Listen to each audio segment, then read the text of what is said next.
Bismillahirrahmanirrahim. Assalamualaikum warahmatullahi wabarakatuh. Waalaikumsalam warahmatullahi wabarakatuh. Alhamdulillah. Alhamdulillahi hamdan yuwafi ni'amahu wa yukafi'u mazidah. Asyhadu an la ilaha illallah wahdahu la syarika lah wa asyhadu anna Muhammadan abduhu wa rasuluhu la nabiyya ba'dah. Allahumma shalli wa sallim wa barik ala sayyidina ibni Abdillah wa ala alihi wa ashabihi wa man tabi'anin ila yaumis sa'ah, amma ba'd. Allahumma la sahla illa ma ja'altahu sahla wa anta taj'alul hazna idza syi'ta sahla. Allahumma anfa'na bima 'allamtana wa 'allimna ma yanfa'una wa zidna ilman. Subhanaka la ilma lana illa ma 'allamtana innaka antal alimul hakim. Shadaqallahul adzim.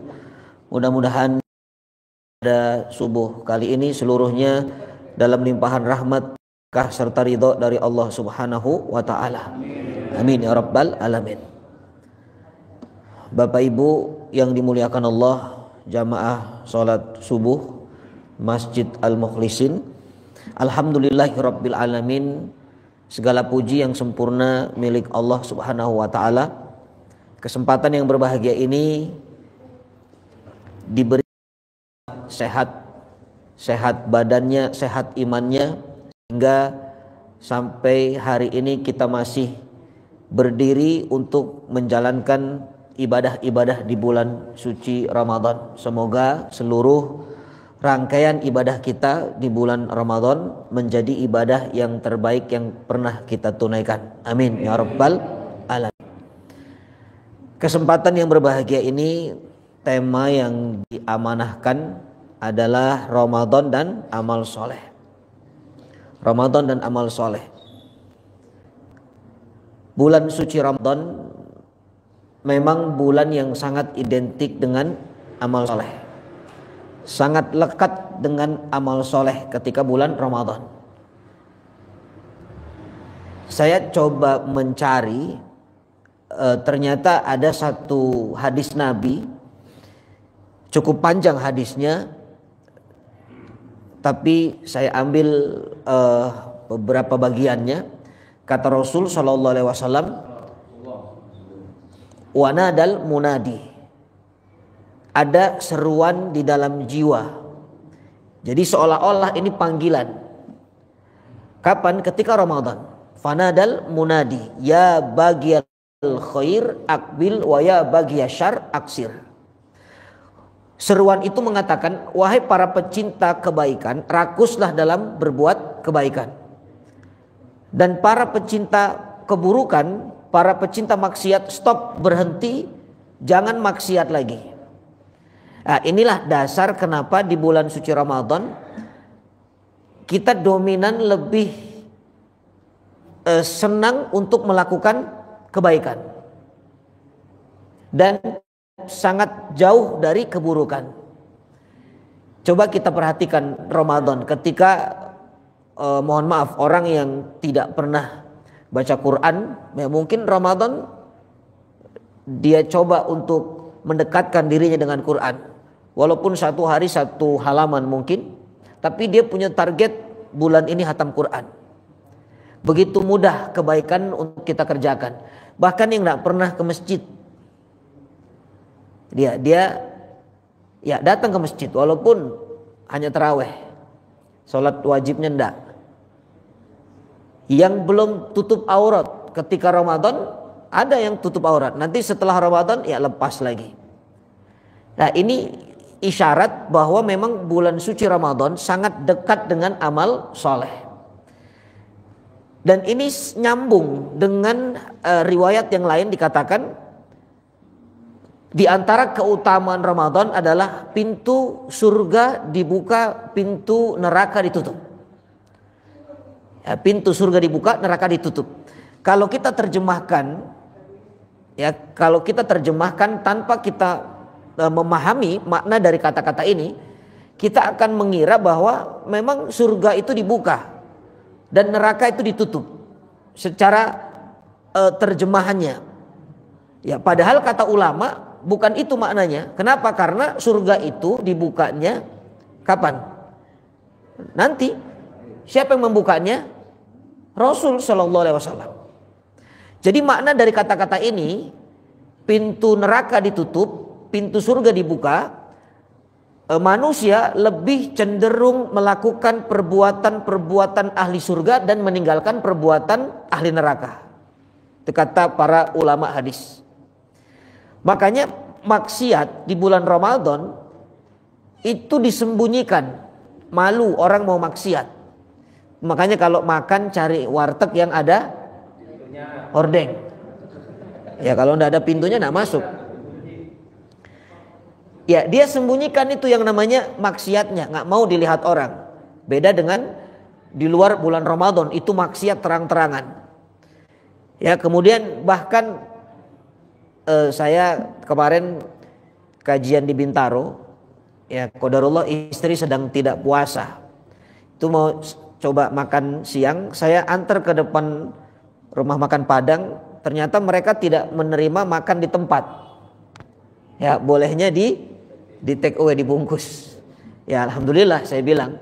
Karena kalau istri makan di dalam, saya parkir di depan. Itu kalau ada jamaah lewat, mobil saya keciri itu, Ustadz nggak puasa ini. Bisa suudzon itu ya. Alhamdulillah nggak boleh makan di situ, subhanallah. Nah artinya tidak berani orang terang-terangan. Nah sehingga atmosfer seperti ini adalah keindahan bagi kita. Semuanya kita sangat dekat dengan kebaikan, dengan amal soleh.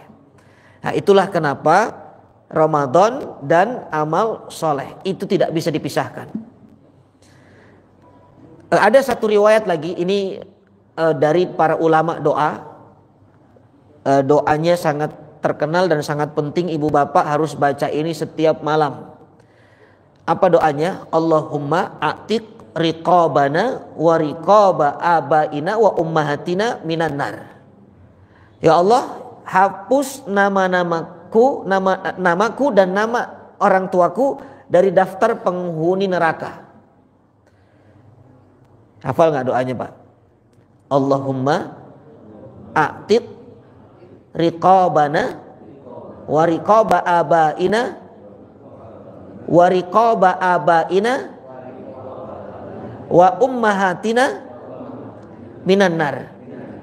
Ya artinya ya Allah hapuskan namaku, nama bapakku dan nama ibuku dari daftar penghuni neraka. Kenapa? Karena nama kita semua ini sebenarnya ada di daftar nama-nama penghuni surga dan nama-nama penghuni neraka. Dua-duanya ada. Tapi kalau dia orang beriman, lalu dia meninggal dunia dalam keadaan dia punya iman, dia punya amal soleh, disebut dengan husnul khatimah, maka Allah masukkan ke dalam surga dan dihapuskan namanya dari daftar penghuni neraka. Tapi kalau orang fasik, dia punya iman tapi maksiat. Orang fasik itu dia punya iman tapi maksiat. Amar ma'ruf nyambi mungkar. Ya, bukan nahi tapi nyambi mungkar. Nah, orang seperti ini kalau meninggal dunia dalam keadaan dia berbuat maksiat, su'ul khatimah, maka Allah tidak akan hapus namanya dari daftar neraka sebelum dia transit dulu ke neraka. Makanya ada doa Rabbana atina fid dunya hasanah wa fil akhirati hasanah wa qina adzabannar. Transit dulu dibersihkan baru pindah ke surga. Tapi ada manusia 3 golongan, kafir, musyrik, munafik. Ini kalau mati dalam keadaan kemusyrikan, kekafiran, kemunafikan, Allah akan hapus namanya dari daftar penghuni surga dan Allah kekalkan di neraka. Makanya doa ini kita minta supaya dihapuskan. Dan ini connect dengan hadis Nabi yang lainnya. Allah mengatakan, ini dalam hadis Rasul SAW, ketika malam Ramadan Allah memandang ke muka bumi dan melihat hambanya satu persatu. Walillahi utaqah. Allah itu melihat satu persatu setiap malam dari maghrib sampai subuh. Apa yang Allah cari? Yang Allah cari adalah hambanya yang pantas untuk dibebaskan dari penghuni neraka. Ya, ini ketemu. Kalau Allah sedang mencari, lalu kita meminta, ketemu gak itu? Ketemu. Makanya jangan lupa doa ini. Bahkan kata para ulama hadis, kalau seandainya sudah diampuni, sudah dihapuskan namanya dari daftar penghuni neraka, maka setelah Ramadan orang ini tidak akan melakukan perbuatan kecuali perbuatan ahli surga. Itu tandanya. Jadi hobinya tuh amal soleh, karena amal soleh itu identiknya dengan surga. Nah, dari keterangan yang saya sampaikan, keterangan pertama, kedua, ketiga, ini semua berhubungan. Ya, kenapa kita suka beramal soleh? Karena ternyata Allah ingin mendekatkan kita kepada surga. Kenapa bulan suci Ramadan orang semangat berbuat kebaikan, bahkan maksiat disembunyikan? Karena surga dibuka lebar sementara neraka ditutup rapat. Artinya manusia akan lebih condong kepada perbuatan-perbuatan ahli surga dan meninggalkan perbuatan ahli neraka.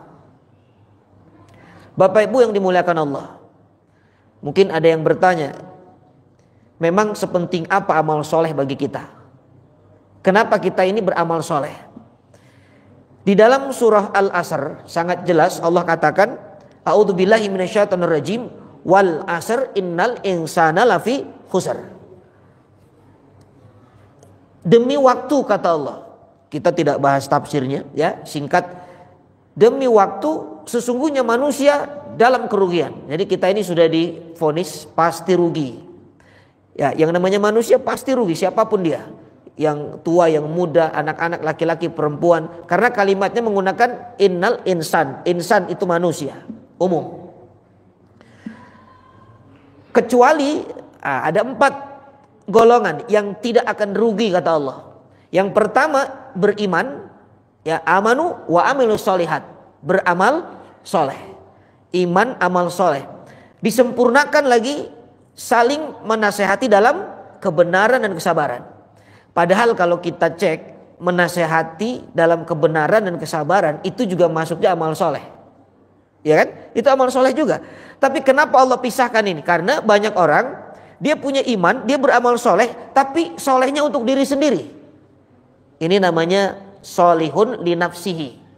Padahal agama menyuruh kita untuk tidak hanya soleh li nafsihi, tapi soleh li goirihi. Muslih namanya. Kalau soleh itu sendiri, kalau muslih itu menularkan kesolehan kepada orang. Dan ini yang susah. Inilah dakwah. Ya, dakwah itu kan kita mengajak orang menjadi soleh. Makanya ini dipisahkan, nggak cukup dengan amal soleh, tapi kita buat orang yang lain juga ikut beramal soleh. Itu namanya dakwah, dan ini sempurna iman. Atau mohon maaf, sempurna keberuntungan kita. Nah, maka kalau Bapak Ibu tidak ingin masuk ke dalam kategori rugi, khasirun, di bulan Ramadan ini tidak ada cara lain kecuali menempelkan Ramadannya dengan kebaikan, dengan amal soleh. Maka kita akan beruntung. Ada yang menarik, ulama menyampaikan beberapa manusia yang di bulan suci Ramadan ini dinyatakan rugi. Nih jangan-jangan kita termasuk, Pak. Ya.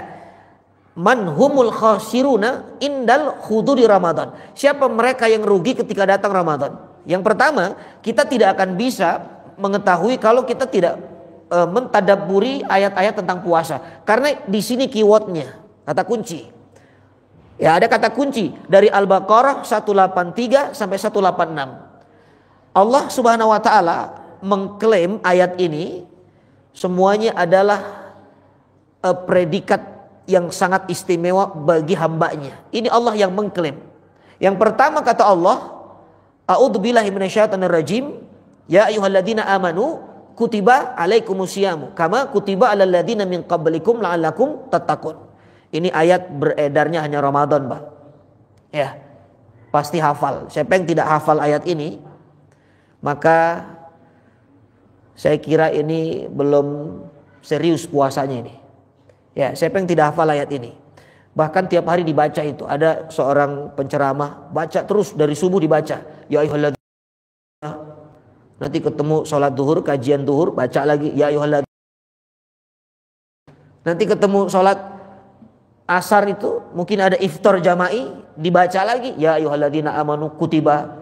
Ketemu kultum, baca lagi ya ayyuhalladzina amanu kutiba.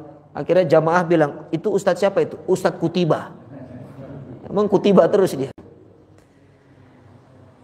Nah, ayat ini yang paling penting yang harus kita fahami betul adalah ujungnya. Karena inilah tujuannya, ini endingnya, la'allakum tattaqun.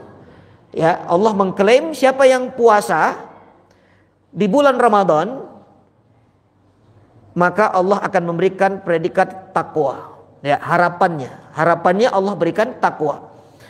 Nah, pertanyaannya, apa itu takwa? Kita sering dengar kata takwa tuh hari Jumat, waktu khotib sering menyampaikan.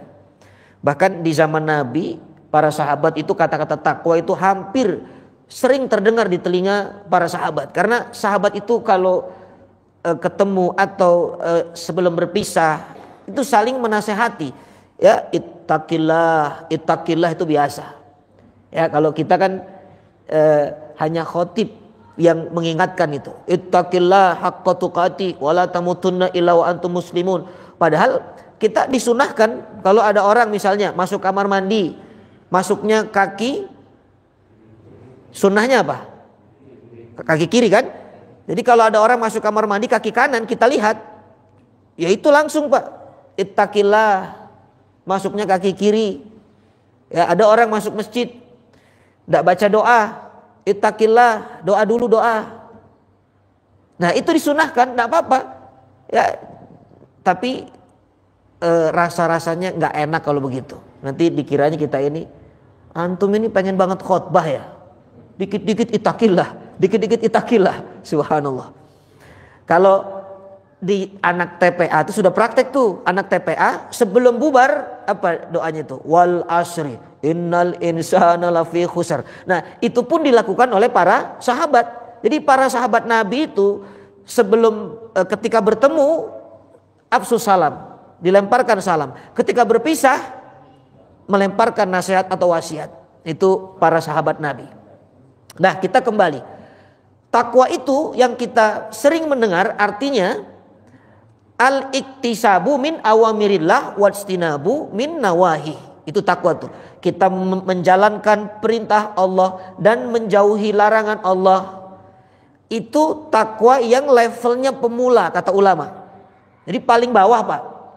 Jadi kalau di dalam diri kita ada sifat ini, perintah dikerjakan, larangan dijauhkan, itu sudah dapat nilai ketakwaan, tapi levelnya pemula, mubtadi. Mubtadi itu pemula. Makanya anak SD itu disebutnya sekolahnya ibtidaiyah, ya, atau mubtadiin, yaitu pemula. Yang kedua, ini level mutawasid, yang tengah-tengah. Meninggalkan yang halal supaya tidak masuk ke dalam yang haram. Ini takwa nih. Dia tinggalkan yang halal supaya tidak terperosok ke dalam sesuatu yang haram. Inilah posisi puasa Ramadan. Nih puasa Ramadan di sini Pak ketakwaannya. Ya. Kita meninggalkan yang halal. Sekarang ini air mineral sekarang zatnya halal atau enggak? Halal. Nasi goreng halal nah ini? Benar. Subhanallah.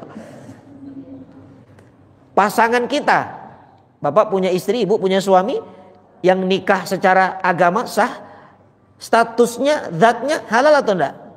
Halal. Tapi kenapa minuman enggak berani diminum, makanan enggak berani dimakan, istri suami enggak berani dihubungi? Oh, bukan dihubungi, dihubungan gitu ya. Gimana bahasanya tuh? Kalau dihubungi enggak boleh WA. Subhanallah. Ini kan salah bahasa, bisa salah arti nih ya. Enggak boleh berhubungan.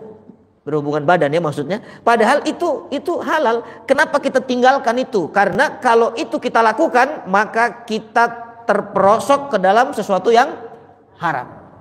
Karena Allah yang mengharamkan.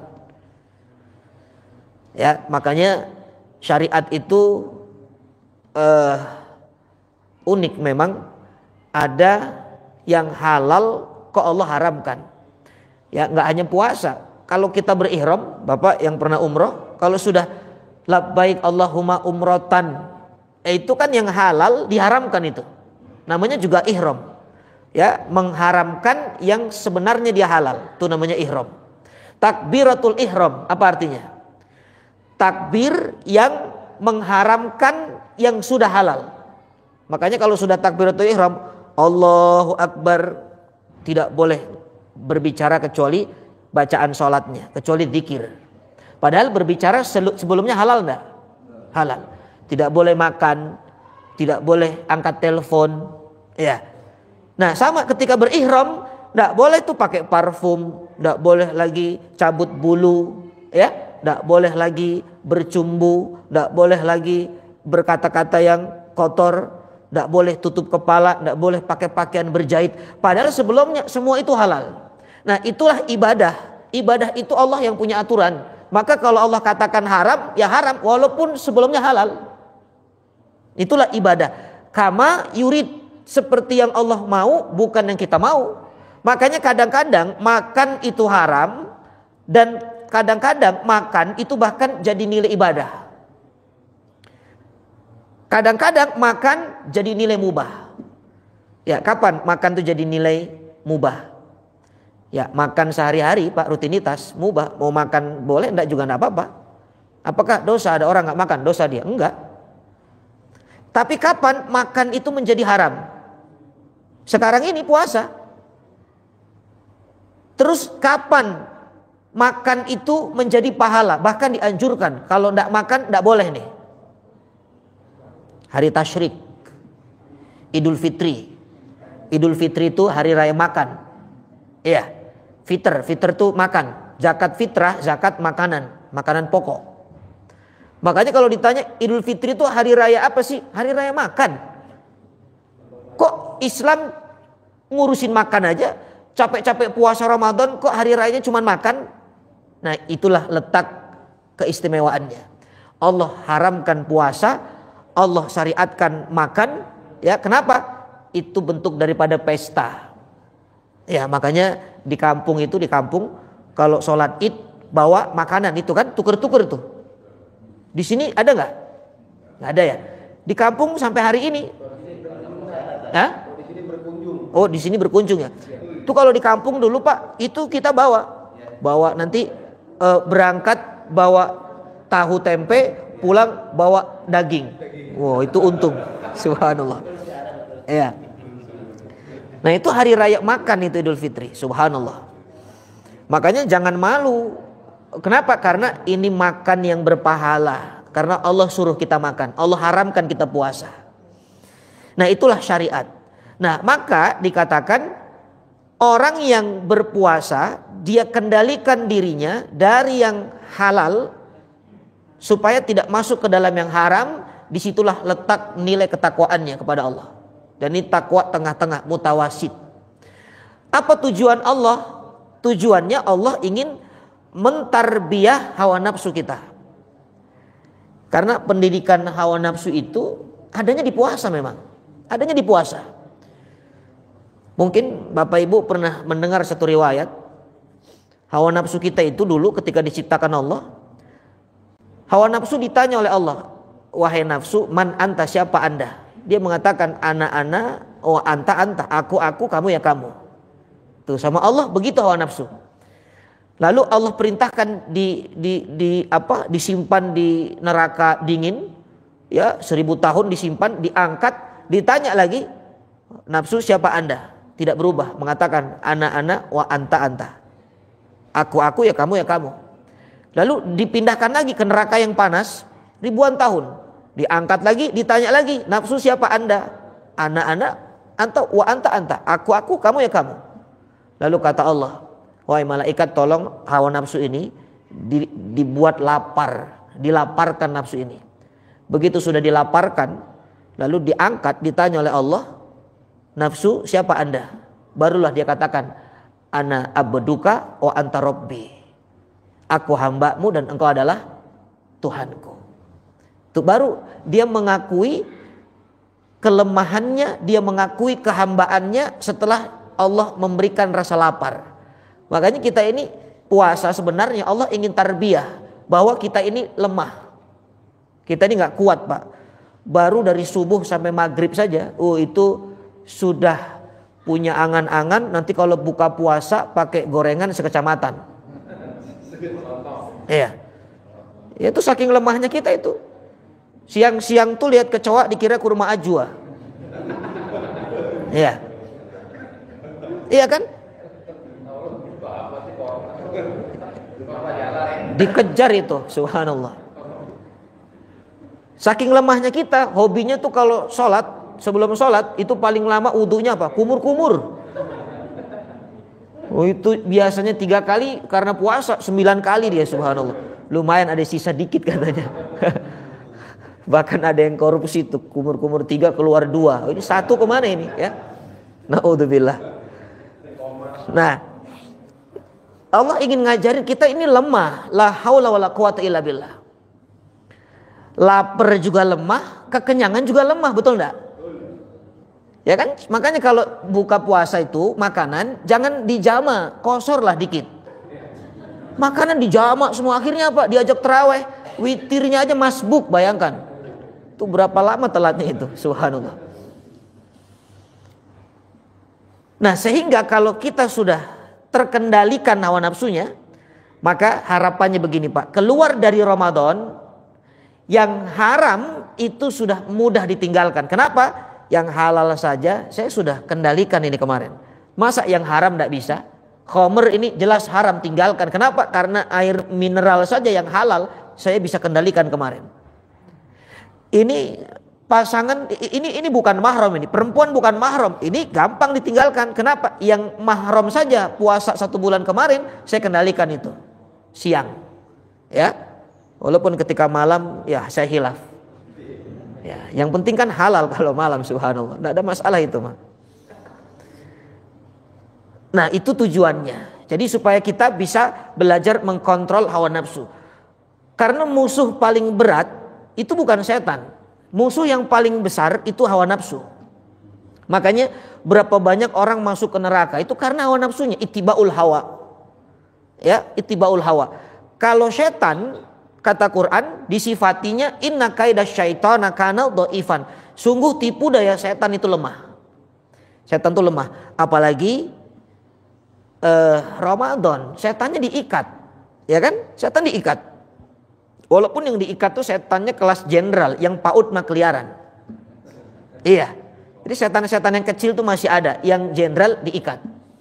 Tapi minimal setan itu tidak selalu bersama kita. Setan itu kadang-kadang datang, kadang pergi. Alladzi yuwaswisu fi sudurin nas. Itu kan setan tuh. Tapi kalimatnya qul a'udzu birabbin nas, malikin nas, ilahin nas, min syarril waswasil khannas. Apa itu khannas? Khannas itu kan datang ya, kalau kosong hatinya datang setan, kalau zikir dia pergi. Makanya setan itu dengar azan lari, terkentut-kentut, itu hadisnya. Iya. Begitu selesai adzan datang lagi tuh, sholat digangguin, makanya suka lupa rakaat. Ini 3 atau 4 padahal subuh. Subuh kan 2, subhanallah. Nah, makanya setan itu tidak lebih berat dari hawa nafsu. Hawa nafsu kata Nabi ketika perang Badar selesai, Nabi mengatakan, ayuhan nas intahaina min jihadil asghar wa raja'na ilal jihadil akbar. Wahai kalian para sahabat, kita selesai dari jihad yang kecil dan kita akan kembali ke jihad yang lebih besar. Apa kata para sahabat? Ya Rasul, bukankah ini perang Badar? Ini jihad besar ya Rasul. Memang ada yang lebih besar dari ini. Apa kata Nabi? Ada. Yang lebih besar dari perang Badar adalah jihadul hawa, jihad melawan hawa nafsu. Makanya susah mengendalikan hawa nafsu, itu tidak mudah. Kalaulah Allah tidak rahmati, itu tidak bisa. Makanya Nabi Yusuf ketika berhasil keluar dari perempuan yang menggodanya, apa kata Allah? Kalaulah tidak dirahmati hawa nafsunya, maka Yusuf akan tergoda itu. Maka tarbiyahnya ada di puasa Ramadan. Nah, ini level takwa yang mutawasid namanya. Kita tinggalkan yang halal supaya tidak terperosok kepada yang haram. Karena sesuatu yang halal, Bapak Ibu dimuliakan Allah, terkadang bisa mengantarkan kepada yang haram. Kalau nggak dikendalikan tuh. Contoh. Makan itu halal kan? Tapi kalau ada orang makan nasi Padang 7 bungkus, Indomie 1 pabrik misalnya. Itu para konten kreator mukbang, tahu mukbang? Itu kan menabrak konsep Al-Quran. Quran mengatakan kulu washrobu wala tusrifu. Makanlah dan minumlah, jangan berlebihan, tidak boleh. Dalam ibadah saja tidak boleh berlebihan, apalagi dalam perkara mubah. Kan ada 3 sahabat Nabi tuh yang coba-coba mau lebih unggul ibadahnya dari Nabi. Dia katakan, ana asumu wala uftir, ana usolli wala anam wala atazawwajun nisa. Ini 3 orang yang mengatakan, saya ini pengen puasa tapi nggak mau buka ini. Saya ini pengen tahajud tapi nggak mau tidur. Saya ini nggak mau nikah supaya bisa fokus ibadah. Apa kata Nabi? Begitu Nabi mendengar kabar ini, dikritik sama Nabi. Nabi mengumpulkan para sahabat lalu mengatakan, ayuhan nas, wahai kalian semua, aku mendengar ada sahabat ini yang aneh-aneh ini ibadahnya. Dia katakan dia mau puasa tidak berbuka, dia mau sholat malam tidak tidur, dia tidak mau nikah karena fokus ibadah. Apa kata Nabi? Aku orang yang paling takwa dan paling takut kepada Allah. Wa ana asumu wa uftir, aku puasa, aku juga berbuka. Wa ana usolli wa anam, aku sholat dan aku tidur. Wa ana atazawwajun nisa, dan aku menikah dengan wanita. Jadi urusan ibadah itu nggak boleh. Makanya inilah Islam mengatur. Kita tidak bisa seenak-enaknya dalam urusan ibadah. Ketika urusan ibadah saja tidak boleh berlebihan, apalagi urusan mubah. Makanya apapun lah yang berlebihan itu tidak bagus. Termasuk ibu bapak, kapan kita banyak buang makanan coba? Kapan paling banyak buang makanan? Puasa itu, ya kan? Coba dicek, ibu kulkasnya ada nggak bekas makanan kemarin hari ini? Ya, dan saya pun mengalami itu. Ya serba bingung. Saya kalau pulang kajian itu pasti dapat makanan tuh. Itu yang namanya bolu Holland. Kalau saya buka perusahaan udah bisa itu. Subhanallah. Iya. Belum lagi nanti gorengannya, belum lagi nanti buah-buahannya. Terkadang pulang malam jam 11, setengah 12. Itu makanan mau didistribusikan ke siapa jam segitu? Ya semua orang juga sudah kenyang. Akhirnya taruh di kulkas. Ya besoknya susah, tidak kemakan. Tapi terkadang kalau sedang sempat ya di jalan saya kasih ke orang. Kalau lagi tidak sempat saya tidur, ya drivernya diem aja sampai rumah. Ya makanya kita mohon ampun kepada Allah. Mudah-mudahan semakin dewasa Ramadan kita, semakin kita menjaga dari hal-hal yang sifatnya tabdir, mubadir. Ya, innal mubadirina kanu min ihwani syayatin. Buat apa dari subuh sampai maghrib kita menjadi hamba Allah, tapi setelah berbuka puasa dengan membuang-buang makanannya kita menjadi saudaranya setan. Ya, maka ini jarang diperhatikan. Jadi Bapak Ibu kalau bikin makanan iftar secukupnya lah. Ya, kalau lagi acara iftar jama'i secukupnya, jangan berlebihan. Karena sebenarnya mengendalikan hawa nafsu itu bukan subuh sampai maghrib, tapi 1 bulan kita ditarbiyah. Ya, 1 bulan kita ditarbiyah. Makanya Nabi ketika 10 akhir Ramadan sampai Nabi meninggalkan istri-istrinya. Nabi tidak tidur bersama istri-istrinya. Nabi iktikaf di masjid, Nabi buat tenda di masjid. Ya, artinya apa? Walaupun malam hari dihalalkan, itu nilainya juga ibadah, tapi Nabi meninggalkan itu. Karena kesempatan ini jarang terjadi. Belum tentu kita ketemu lagi Ramadan yang akan datang, ya. Tapi mudah-mudahan Allah pertemukan kita, ya. Tapi harus kita punya apa? Kita harus punya komitmen, kita harus punya motivasi. Andai ini Ramadan terakhir bagi saya, supaya semangat ibadahnya itu luar biasa. Berapa banyak orang yang baru kemarin ngobrol, ya kan? Baru kemarin ngobrol, ternyata sekarang sudah meninggal dunia, sudah di alam barzah. Ya, itu wajar. Kemarin ngobrol, sekarang di alam barzah. Yang ngeri itu kalau kemarin di alam barzah, sekarang ngobrol. Itu kabur kita, Pak. Subhanallah. Ya. Nah, maka itu takwa level yang kedua. Yang ketiga ada takwa yang paling tinggi, untafi. Ini orang dia meninggalkan segala sesuatu apapun selain Allah. Jadi hanya Allah yang tidak pernah lepas dari hatinya. Oh, ini berat. Karena begini. Semua ajaran, semua agama punya ritual menahan lapar. Itu sama, Pak.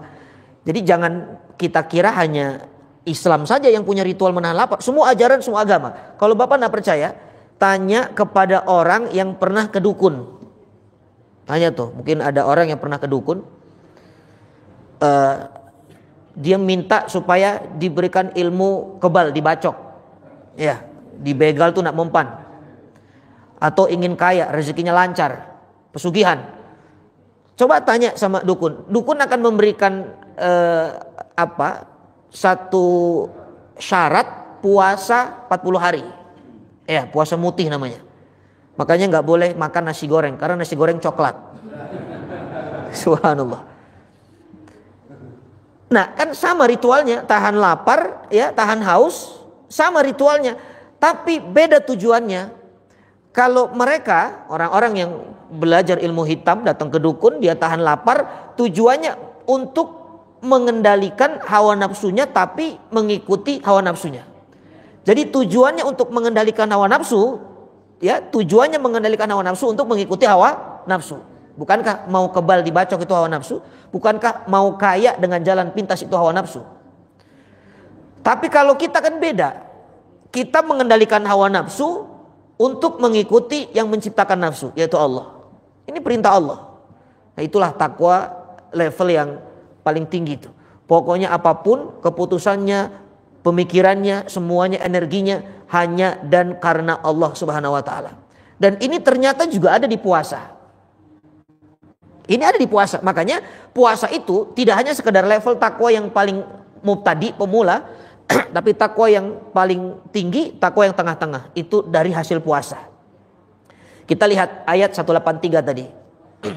Ini bagaimana dahsyatnya puasa itu membentuk karakter pribadi yang inna sholati wa nusuki wa mahyaya wa mati lillahi rabbil alamin. Ini jawabannya.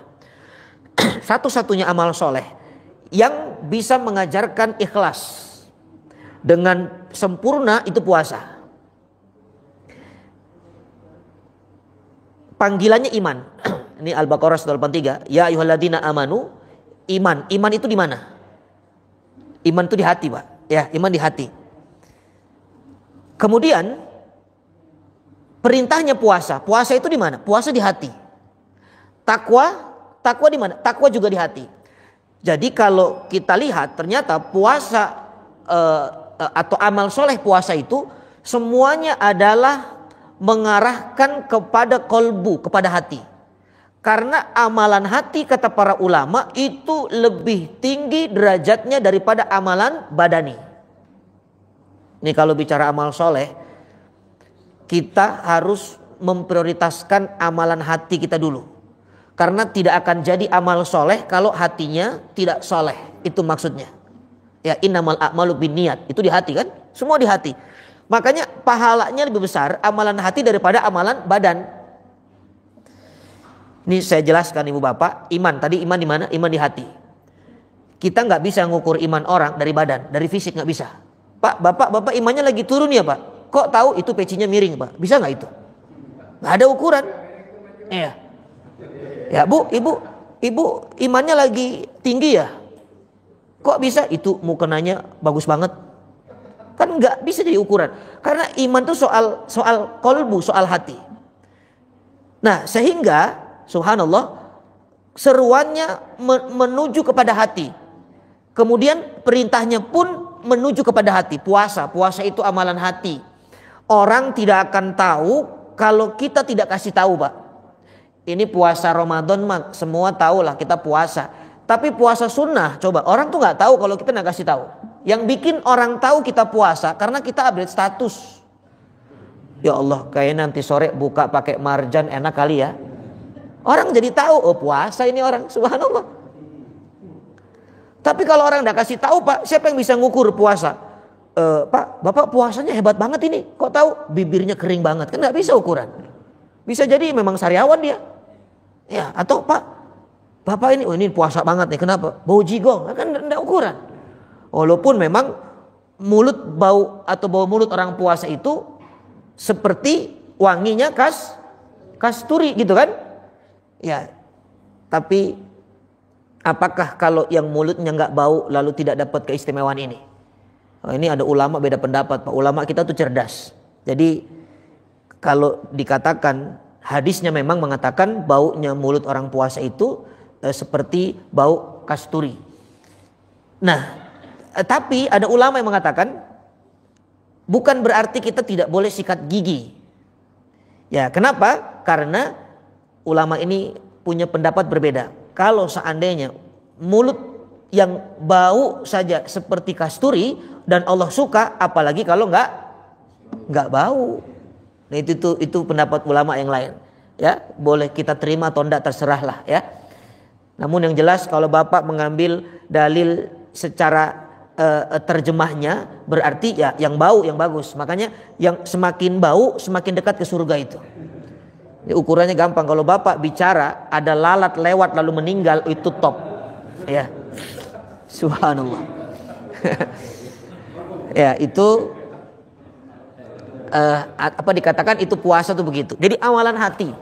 Kita nggak ada yang tahu itu bagaimana puasa orang kecuali Allah. Bahkan pahalanya Allah nggak kasih tahu, iya kan? Coba siapa ulama yang bisa menjelaskan berapa besar pahala puasa? Nggak ada, sekelas dokter sekalipun. Karena Nabi pun nggak menyampaikan. Kata Allah dalam hadis qudsi, as-shaumu li wa ana ajzi bihi. Puasa itu milikku dan aku yang berhak tahu dan memberikan pahalanya. Kita nggak tahu. Bukankah ini amalan ikhlas namanya? Saya kasih analogi begini. Ada orang melamar ke satu perusahaan, ketemu HRD, di interview, selesai syaratnya terpenuhi, lalu diterima. Kata HRD-nya begini, Pak, alhamdulillah berkas Bapak bagus, hasil tesnya bagus, Bapak diterima. Tapi mohon maaf, kami perusahaan tidak bisa menyampaikan berapa nominal gaji yang Bapak terima. Ini kira-kira orang mau lanjut kerja atau mundur, Pak? Hah? Iya. Jangankan gajinya nggak tahu berapa, sudah dikasih tahu pun kadang nego.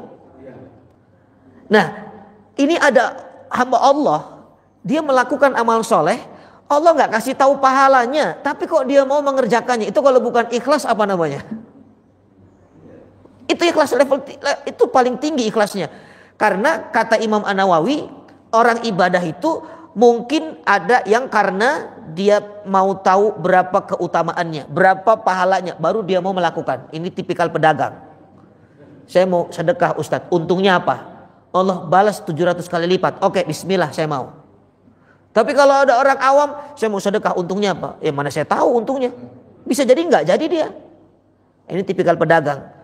Ada yang level paling tinggi, ya ini orang yang pokoknya dia nggak mikir lagi pahalanya berapa, nggak mikir lagi surga, nggak mikir lagi apa. Yang penting kalau itu Allah perintahkan saya kerjakan. Nah itu ikhlas paling tinggi itu. Dan ini dilatih di puasa, ya. Subhanallah. Ini kenapa hebatnya puasa itu? Karena puasa ternyata bisa melatih ikhlas kita kepada Allah. Kenapa? Karena pahalanya tidak diketahui. Yang kedua, kenapa? Karena amalannya mudah disembunyikan. Ini belajar jauh dari penyakit riya. Kalau ibu bapak ingin belajar menghindari penyakit riya, caranya sembunyikan kebaikan. Sembunyikanlah amal solehmu sebagaimana engkau menyembunyikan aibmu. Ya, tapi susah amal soleh disembunyikan. Ya, sholat nggak bisa lah, sholat disembunyikan. Karena ini ibadah syiar. Kurban nggak bisa disembunyikan. Bapak motong kambing sendiri malam-malam, dikira maling, Pak. Apalagi kambingnya teriak. Umrah disembunyikan, tidak bisa, ya. Mau cari, saya mau umrohnya sendirilah. Cari travel yang nggak ada jamaahnya, pesawatnya sendiri, supaya nggak riya, tidak bisa. Sholat tahajud bisa, tapi mungkin ada yang lihat. Ya mungkin ada yang tahu. Entah suami lah, entah anak. Sedekah kadang-kadang disebutkan sama DKM. Ya, untuk laporan kan disebutkan. Walaupun disebutkan ada uang masuk 10 juta dari hamba Allah, tapi alamatnya disebutkan. Yang beralamat di komplek Sawangan Regensi blok sekian. Oh, dia ternyata. Subhanallah. Jadi susah juga. Satu-satunya puasa, orang nggak tahu. Kita bisa nggak sahur tuh untuk menyembunyikan, ya sahur cuman kurma, tidur di sampingnya ada kurma, makan. Bahkan kalau puasa sunnah nggak perlu sahur, sah puasanya. Nah, maka dikatakan ini amalan yang luar biasa. Kenapa? Karena penyakit riya itu penyakit yang sangat dikhawatirkan oleh Nabi. Rasulullah pernah mengatakan kepada para sahabat, yang paling aku khawatirkan kepada umatku di akhir zaman nanti adalah penyakit syirik tersembunyi, syirkul khafi. Maksudnya riya. Ya, makanya kata Nabi, penyakit riya ini lebih bahaya dari fitnah Dajjal. Tuh, ibu bapak tahu Dajjal itu kan sudah parah ya. Dajjal itu fitnahnya sudah luar biasa. Allah kasih kesaktian kepada Dajjal. Itu yang namanya Dajjal kalau lihat langit lalu mengatakan, ya sama imtiri wahai langit, turunkan hujan, turun hujan. Wahai bumi, tumbuhkan tanaman, tumbuh tanaman. Wahai ahlil kubur, kum, keluar, dia akan keluar. Itu kesaktian Dajjal tuh. Tapi ternyata ada yang lebih parah dari Dajjal, yaitu penyakit riya. Ya, kenapa? Alasannya Pak, Ibu yang dimuliakan Allah. Alasannya satu, kalau fitnah Dajjal itu nanti akhir zaman. Datangnya akhir zaman. Tapi kalau penyakit riya dari dulu sampai sekarang, bahkan sampai akhir zaman itu sudah ada. Siapa yang pertama kali riya di zaman Nabi? Orang-orang munafik. Ya, tadi ayatnya dibaca itu sama imam. Orang-orang munafik itu kalau sholat, idza qamu ila sholati qamu kusala. Malas dia kalau sholat. Kenapa? Karena nggak dilihat orang. Dan Nabi mengatakan tidak ada yang paling berat sholatnya orang munafik kecuali subuh dan isya. Kenapa? Karena dua waktu ini gelap. Dulu di Madinah tidak ada lampu. Makanya karena tidak ada lampu, dia ke masjid tidak ada yang melihat. Nah, jadi kalau ada orang mati lampu tidak ke masjid, jangan-jangan munafik tuh. Ya, mati lampu tidak ada yang tahu saya tidak sholat ini, subhanallah. Nah, itu riya itu sudah ada dari dulu, sampai sekarang juga ada. Apalagi di era sosial media, kayaknya kalau apa-apa nggak diposting tuh kayaknya trombositnya turun gitu ya. Iya, umroh diposting, semua diposting, ini diposting. Nggak salah sih, tapi kita harus punya amalan yang tersembunyi supaya ada hujjah nanti di hadapan Allah. Ya Allah, yang saya posting itu tujuannya saya mau dakwah kok. Ini buktinya ada yang saya sembunyikan. Kalau ibu nyumbang 10 juta, yang diposting 2 jutanya aja sebagai motivasi orang. Yang 8 juta sembunyikan. Nah, itu caranya. Kalau kita ibadah umroh, ya mau diposting, tidak apa-apa, silakan posting. Tapi niatkan untuk syiar supaya orang tergerak untuk berangkat ibadah umroh. Jadi yang diluruskan itu niatnya. Jangan salahkan postingannya, tapi yang disalahkan, yang dicek adalah niatnya. Ya, kalau niatnya karena Allah tidak apa-apa. Nah, kemudian alasan kedua kenapa fitnah riya lebih parah dari Dajjal, karena kalau fitnah Dajjal itu hanya menimpa kepada orang yang tidak beriman. Yang akan terkena fitnah Dajjal itu orang yang tidak beriman. Atau kalaupun dia beriman, imannya iman yang tidak disempurnakan. Ya, imannya sekedar ya iman-imanan aja lah. Tapi kalau penyakit riya justru menimpa kepada orang yang makin hebat imannya, makin banyak amal solehnya, makin berpotensi riyanya. Betul enggak? Ya, orang riya itu kan memperlihatkan amal. Kalau dia tidak punya amal soleh, apa yang diperlihatkan? Kalau memperlihatkan mobil baru, rumah baru, suami baru, itu pamer namanya. Itu bukan riya, itu pamerun. Ya, makanya ada pameran itu kan menampilkan barang-barang produk yang bagus tuh. Nah, makanya kita nggak mau terkena penyakit riya. Caranya Allah kirim syariat namanya puasa. Dan hasilnya takwa. Takwa itu di hati juga ternyata. Ya, kata Nabi at-taqwa hahuna, takwa di sini, takwa itu di hati. Kenapa semuanya urusan hati yang diprioritaskan? Karena hati yang sering lalai kepada Allah. Yang suka lalai itu hati, Pak. Karena sumbernya ada di hati. Ala inna fil jasadi mudghah, kata Nabi. Ketahuilah di dalam jasad ini ada segumpal darah. Idza solahatul jasadu kullu wa idza fasadatil jasadu kullu. Kalau beres semuanya beres, kalau kacau semuanya kacau. Ala wahya al-qalb, ketahuilah itu adalah hati. Makanya yang sering diingatkan hatinya, ya ibu kalau anaknya sekolah mau nyebrang kan disuruh, nak kalau nyebrang hati-hati, nggak kaki-kaki, padahal nyebrang pakai kaki. Ibu kalau suaminya mau berangkat ke kantor, ayah, mamah dengar di kantor ada sekretaris baru janda ya. Apa kata ibu? Hati-hati ayah gitu kan? Nggak ada, ayah, mata-mata ya, mata-mata. Subhanallah. Kalau ibu bilangnya ayah mata-mata ya, makin di mata-mata itu nanti. Subhanallah. Makanya itulah hati itu sangat-sangat menentukan. Sehingga dalam beramal soleh di bulan Ramadan ini khususnya, tolong prioritaskan amalan hati kita. Bersihkan semua keburukan hati. Penyakit riya, penyakit ujub, penyakit hasad, penyakit suudzon, penyakit bakhil, semuanya. Lepaskan itu, buang semuanya. Kalau ingin Ramadannya menjadi Ramadan yang sempurna, Ramadan yang mutmainnah. Kalau masih menyimpan penyakit hati, gak akan enak tuh puasa, Pak. Coba, ada orang puasa, ya, begitu sholat taraweh, di sampingnya orang yang ternyata dia belum bermaaf-maafan, musuh bebuyutan tuh. Ini taraweh, di sampingnya musuhnya. Itu tarawehnya nggak lihat tempat sujud, Pak, lihat musuhnya tuh. Pakai sholat di sini lagi dia, astagfirullah. Ya. Bisa begitu tuh. Itu dia mau pulang duluan tuh, kenapa? Sendalnya mana? Saya cari sendalnya mana nih sendalnya nih. Saya mau buang sendalnya nih. Astagfirullah. Makanya lepaskan dendam-dendam semua tuh, sudah bersihkan. Jangan nunggu Idul Fitri. Ya, jangan nunggu Idul Fitri. Kalau salah tuh punya masalah, selesaikan dari sekarang. Ya. Maka ini prioritas utama, amalan hati. Baru kalau amalan hati sudah bagus, baru amalan badan.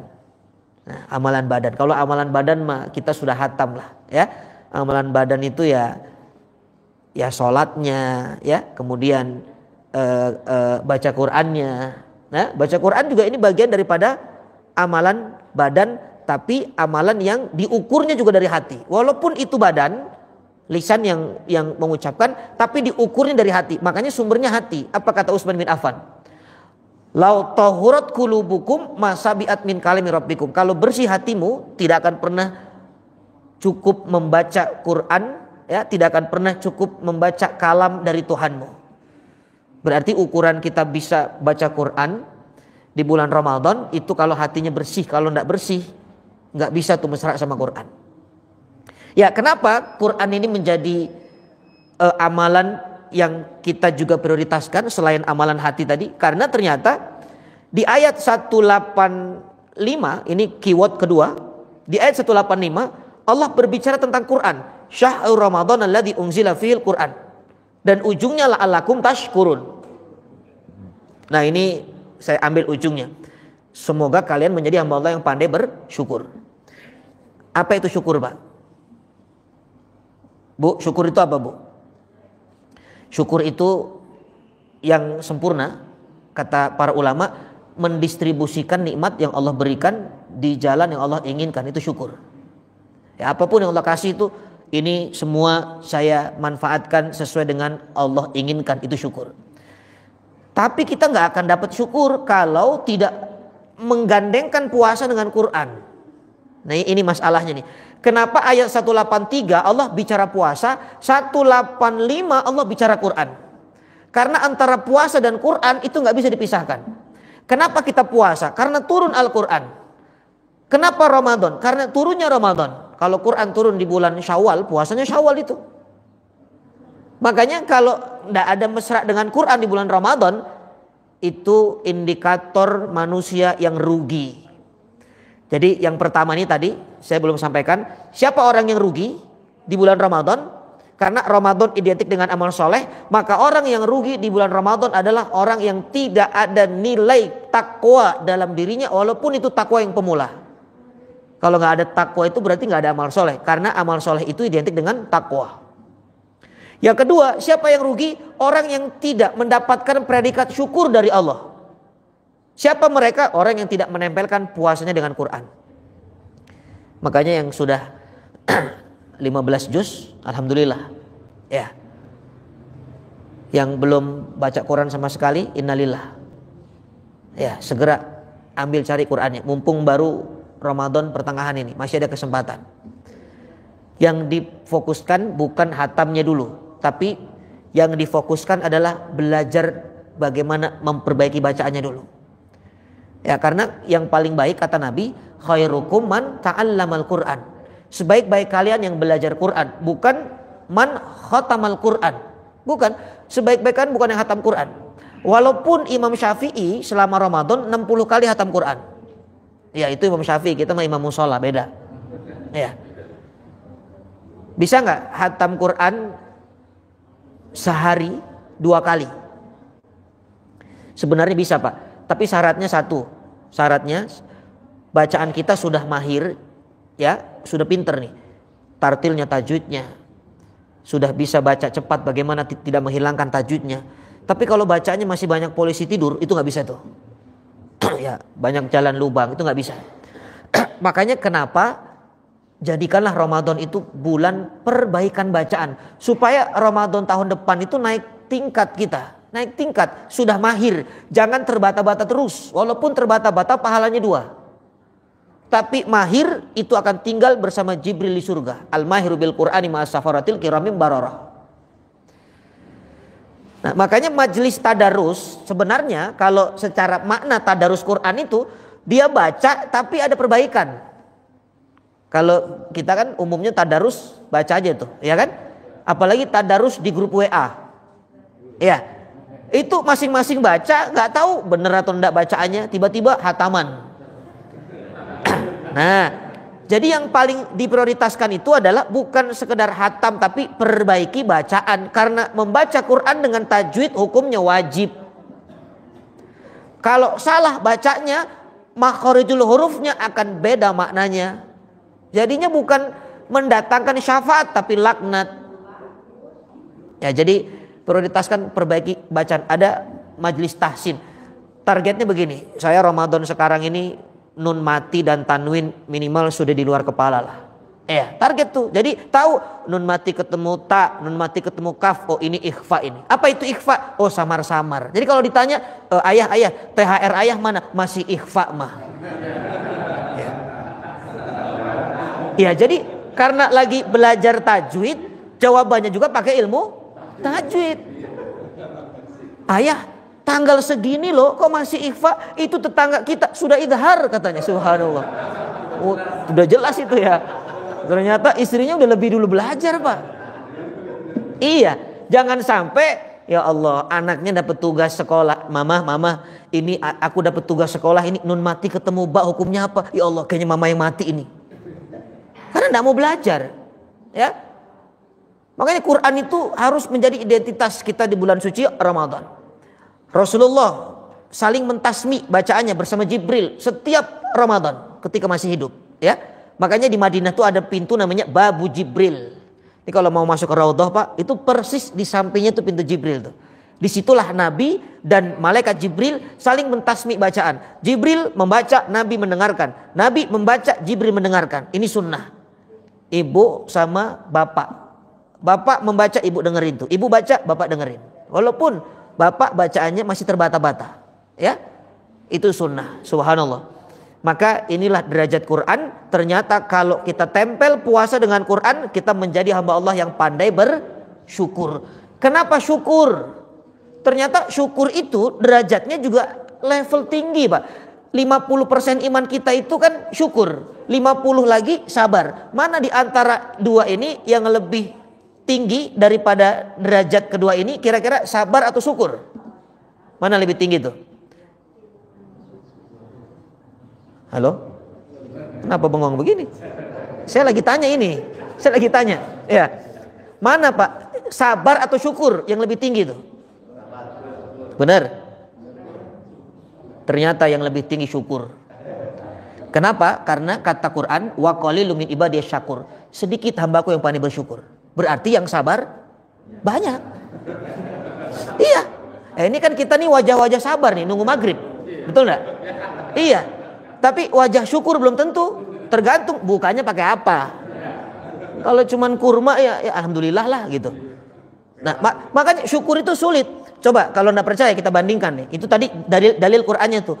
Yang syukur sedikit. Makanya ada orang tawaf doanya Allahumma ja'alni minal qalil. Ya Allah, jadikan aku hambamu yang sedikit.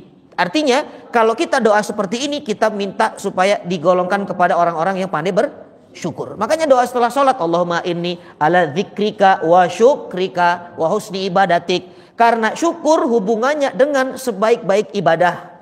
Orang kalau syukur pasti ibadahnya hebat. Contoh Rasulullah SAW. Rasulullah itu sholatnya sampai kakinya bengkak, ya kan? Apa jawaban Nabi ditanya oleh Aisyah? Jawabannya, ya Aisyah, afala akunu abdan syakuro. Apakah aku salah? Aku ingin menjadi hamba Allah yang pandai bersyukur, bukan yang pandai bersabar. Lalu kalau ada orang kena musibah, coba ada orang kehilangan motor, kehilangan mobil, kehilangan suami. Ibu suruh sabar, terima nggak dia? Terima, disuruh sabar terima. Sabar ya, ujian musibah. Tapi coba ada orang kehilangan suami, Bu, syukur ya. Digampar kita. Suami hilang suruh syukur. Kamu emang sengaja doain biar hilang suami saya, subhanallah. Makanya nggak gampang syukur itu, ya. Caranya tempelkan puasa kita dengan Quran. Maka subhanallah. Itu pun Pak syukur itu ada tingkatan.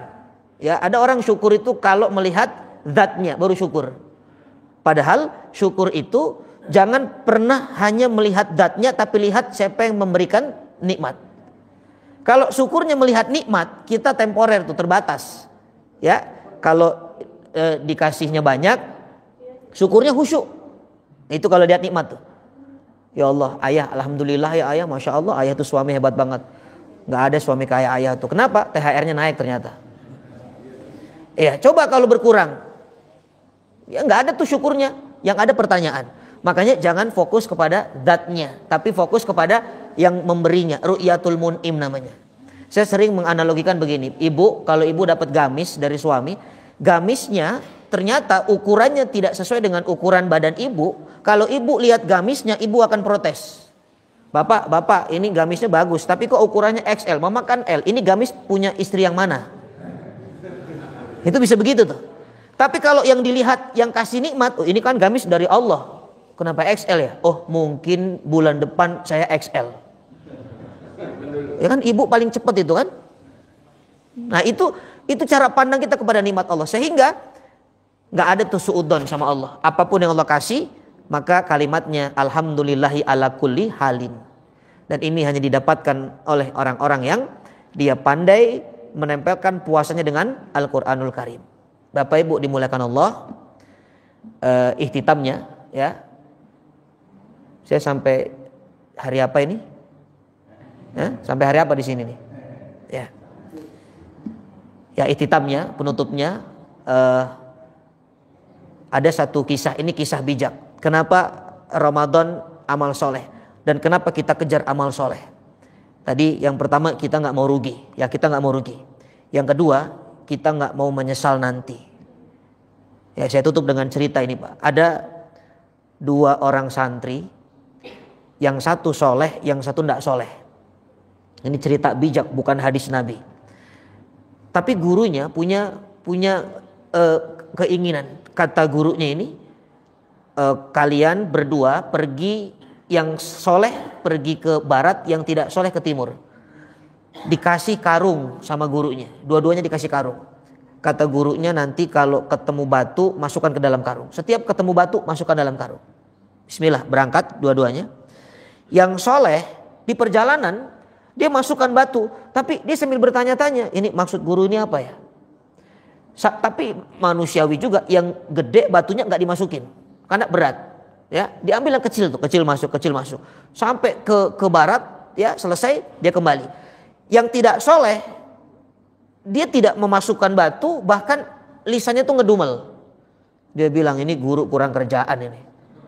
Suruh cari batu loh, kenapa enggak besi gitu bisa dijual? Kenapa enggak sampah plastik gitu bisa dikilo? Ini batu enggak ada manfaatnya. Ah, buat apa saya bawa batu? Capek. Saya jalan saja ke timur. Itu balik Pak, dua-duanya kembali. Yang satu ada batu, satu enggak ada. Kata gurunya, sekarang silakan tuang batu yang kalian dapatkan. Itu dituang batunya, begitu dituang jadi emas. Subhanallah, jadi emas Pak. Kira-kira bagaimana respon kedua santri ini? Yang soleh dia bilang, ya Allah jadi emas, kenapa tadi nggak batu yang gede saya bawa? Kalau gede emas gede ini, yang lebih parah lagi yang ini. Ya Allah jadi emas, kalau tahu begitu saya bawa batu sebanyak-banyaknya. Apa hikmah dari kisah ini? Itulah hari penyesalan nanti. Kita akan punya hari namanya Yaumun Nadam atau Yaumul Hasrah. Kapan? Hari kiamat, hari akhirat. Ketika seluruh kebaikan kita Allah sampaikan dan berbuah menjadi surga atau pahala, kita akan menyesal. Yang rajin beramal soleh, yang sudah beramal soleh, dia juga akan menyesal. Ya, apa penyesalannya? Ya Allah, kenapa kemarin enggak ba'diyah ya maghrib? Padahal saya bisa. Ya Allah, kenapa kemarin enggak qobliyah? Kenapa kemarin enggak duha? Kenapa kemarin? Semua penyesalan ada, walaupun sudah beramal soleh. Apalagi yang tidak punya amal soleh, dia akan menyesal. Bahkan digambarkan di dalam surah An-Naba itu, orang kafir yang tidak punya amal soleh, dia katakan, ya laitani kuntu turaba. Ya Allah, lebih baik aku dulu jadi tanah saja, gak usah jadi manusia. Bahkan ada yang mengatakan tafsiran yang lain, lebih baik aku jadi monyet itu, gak dihisap, cuma dikisos. Ya, dulu ketika di dunia dipanggil monyet marah kan? Katanya mau jadi monyet, subhanallah. Nah, inilah gambarannya ya, kenapa kita harus selalu mendekatkan diri kita dengan kebaikan-kebaikan atau amal soleh. Karena itulah ciri orang-orang yang mendapat keberuntungan. Dan yang kedua, orang ini akan jauh daripada rasa penyesalan. Kalaulah menyesal, penyesalannya hanya sebatas penyesalan karena tidak lebih banyak amal solehnya. Tapi kalau tidak punya sama sekali, penyesalannya akan mendatangkan bencana dan kecelakaan bagi dirinya. Maka mudah-mudahan dengan kita mendapatkan kesempatan di bulan Ramadan ini, semoga bulan Ramadan menjadi motivasi kita selalu untuk senantiasa rakus dalam ketaatan kepada Allah Subhanahu wa taala. Amin ya rabbal alamin. Saya kira ini karena waktu, mudah-mudahan menambah hazanah, menambah manfaat. Mungkin ada pertanyaan, silahkan. Kalau tidak ada kita cukupkan. Ada pertanyaan? Ya, silahkan. Ini kan kita dengar nih di bulan Ramadan kan lagi ngetren hapus tato tak? Hapus tato, ya. Itu hadisnya apa tuh? Pada saat di bulan Ramadan hukumnya? Iya. Sebenarnya hapus tato itu kalau memang sampai menyakiti kulit, merusak, itu dianjurkan tidak usah. Ya, yang penting tidak membuka tato baru. Jadi yang sudah hijrah tobat, nggak usah buka tato baru lagi. Mentang-mentang sudah hijrah mau bikin tato Ka'bah, nggak usah lah. Ya, nggak usah. Jadi kalau bisa ya dihapus, kalau enggak apa-apa. Secara hukum, apakah ada hubungan dengan puasa? Saya kira tidak ada.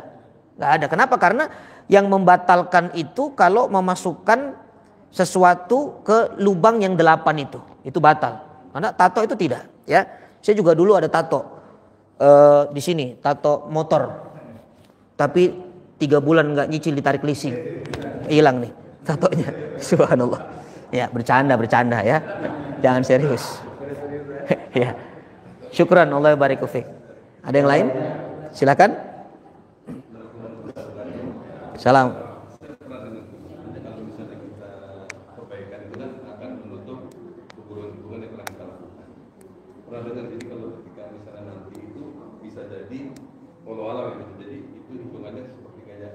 Misalnya kita kebaikannya lebih banyak atau lebih besar menjadi Allah. Kira-kira seperti apa? Apakah tetap misalnya walaupun kebaikan lebih besar, tapi tetap yang dosa-dosanya tetap dibalas dulu, seperti kata Ustaz tadi kan kalas itu lebih neraka, baru di surga. Apakah benar seperti yang pernah saya dengar itu ketika misalnya bisa menutup, ibaratnya boleh dibilang dia kembali lagi seperti kayak orang fitrah gitu, seandainya kebaikannya dilakukan. Iya, jazakumullah khair. Iya, Rasulullah SAW menyampaikan dalam satu hadis yang sahih, wa'at bi'is sayyi'atal hasanata tamhuha. Ikutilah perbuatan burukmu dengan perbuatan baik. Karena yang baik akan menghapus jejak yang buruk. Tapi ini dosa kecil, Pak. Ini dosa kecil. Makanya antara sholat yang satu dengan sholat yang berikutnya ada kafaroh, penghapus dosa. Antara umroh yang satu dengan umroh berikutnya ada kafaroh. Antara Jumat yang satu dengan Jumat yang berikutnya ada kafaroh. Tapi itu semua adalah dosa-dosa kecil. Termasuk man shoma ramadhana imanan wa ihtisaban ghufira lahu ma taqaddama min dzambi. Itu juga dosa kecil. Nah, kalau dosa besar syaratnya taubat. Syaratnya taubat. Jadi kalau dosa kecil tadi dikatakan mungkin bisa impas, iya. Karena keburukan ditimpa kebaikan hilang. Keburukan ditimpa kebaikan hilang. Kalau seandainya penutupnya di kebaikannya, husnul khotimah namanya, maka ini insya Allah tidak transit ke neraka langsung. Ya, tapi kalau fasek tadi lebih banyak maksiatnya daripada kebaikannya dan dia mati dalam keadaan maksiat, ini transit dulu. Jadi kalau dikatakan bisa impas, iya bisa, karena memang begitulah keterangannya. Keburukan dihapus dengan kebaikan, keburukan dihapus dengan kebaikan. Mana yang lebih banyak nanti. Tapi kalau masih ada, ternyata kok minus, nggak nutup misalnya, dan bahkan belum tobat, belum diistighfari, belum ditobati, ya pasti transit dulu. Karena Allah itu tidak pernah dolim. Sekecil apapun kebaikan dibalas, keburukan juga dibalas. Ya, tapi kita harus meyakini, kita harus mengimani bahwa Allah itu punya sifat rahmat. Allah punya sifat rahmat. Ya, bisa jadi kalau Allah menghendaki kemudahan kepada kita hambanya ketika hisab, ya Allah golongkan kita ke dalam orang-orang yang dimudahkan hisabnya. Ya, karena ada kejadian, dia hadisnya sahih. Ada orang catatan kitabnya semuanya buruk, semuanya jelek. Dia menghadap kepada Allah ketika hisab, lalu Allah tanya, "Fulan, kamu sadar atau tidak melakukan keburukan ini?" Dan dia mengakui kesalahan. "Ya Rabb, aku sadar." Yang kedua, Allah tanya, "Kamu punya kebaikan enggak? Coba cari, ada kebaikan enggak?" Bukan Allah enggak tahu, Allah tahu, tapi Allah tanya, "Kayaknya enggak ada ya Allah, kebaikan enggak ada." Apa kata Allah? "Ada. Kamu punya kebaikan, dimintalah bitokoh." Ini hadisul bitokoh, kartu, Pak. Kita ini semua punya kartu yang tertuliskan kalimat tauhid, la ilaha illallah. Nah, maka kartu ini ditimbang dengan seluruh keburukannya, ternyata lebih berat kartu la ilaha illallah daripada keburukannya. Selama tidak dinodai imannya dengan kesyirikan. Dan orang ini Allah mudahkan hisabnya. Yang penting apa? Kita kalau ditilang polisi, Pak, jangan ngeyel, itu akan gampang tuh urusannya. Betul enggak? "Bapak, kenapa enggak pakai helm?" "Ya Pak, saya memang salah Pak. Maaf ya Pak, saya salah Pak. Saya enggak lagi Pak." Tapi kalau ngeyel, panjang enggak urusannya? Panjang, sama. Ya, jadi dunia ini kan miniatur sudah semua ada. Kalau sama Allah kita merendahkan diri, merendahkan hati, kita tunduk patuh, merasa lemah, ya Allah pun akan memberikan rahmatnya kepada kita. Ya, jadi memang secara keterangan itu seperti itu, ya. Tapi Allah punya sifat rahmat lebih luas daripada murkanya, maka kita tidak bisa menghukumi, ya, secara mutlak. Oh, kamu neraka, kamu pasti transit, kamu pasti, kita nggak tahu. Karena ada pelaku pezina memberi minum seekor anjing, surga. Ya. Kemudian pembunuh 99 nyawa, surga. Jadi hal-hal seperti inilah yang memotivasi kita bahwa sebanyak apapun salah kita kepada Allah, Allah lebih besar ampunannya, rahmatnya kepada kita. Jadi jangan putus asa, Pak. Jangan putus asa. Tugas kita amal soleh saja sudah. Ya. Jadi tidak usah difikirkan, selama punya iman, amal soleh, maka alhamdulillah nikmati, syukuri, jaga iman itu. Ya, saya kira itu. Syukranallah wa barik fiik.